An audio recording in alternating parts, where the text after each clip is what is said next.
Hello, good morning friends. চলে এসেছি আজকে ফেসবুকের একটা নতুন আপডেট নিয়ে।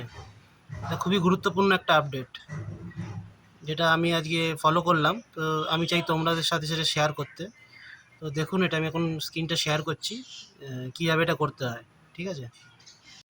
তো আমার এই পেজটা তোমরা দেখতে পাচ্ছ, এখানে শেয়ার করেছি পেজটা। তো এখানে এখানে কর্নার এখানে ক্লিক করবে। ক্লিক করার পর নিচে গিয়ে তোমার রিলসের মধ্যে ঢুকবে।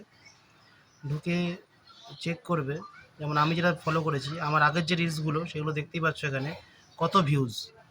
প্রায় 4K 5K ম্যাক্স, মানে অ্যাভারেজ ভিউ 4K 5K এরকম ভিউজ আসতো। ঠিক আছে? তো হঠাৎ করে এখন দেখছি 400 500 600 700 প্রফেশনাল মোড অন করার পর এরকম আসছে। তো এর কারণটা কি আমি দেখিয়ে দিচ্ছি। এর কারণটা হলো, এই সাপোর্ট ইনবক্সে যাবে। ইনবক্সে গিয়ে অ্যালার্টে যাবে।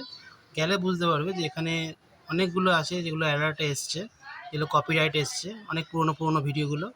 তো এগুলো স্টেপ বাই স্টেপ তুমি এগুলোকে ডিলিট করে দিতে হবে।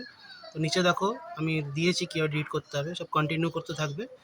তো কন্টিনিউ করার পর এখানে সেকেন্ড বারও কন্টিনিউ করতে হবে। করার পর এখানে তোমাকে দেখিয়ে দেবে গাইডলাইনগুলো।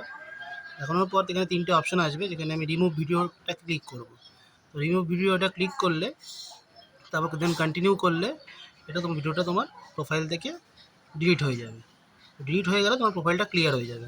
তো এটা সবাই করবে, সবাই ফলো করবে, তাহলে তোমার ভিডিওগুলো এখন ভিউজ পাবে, ভালো ভিউজ পাবে তাহলে।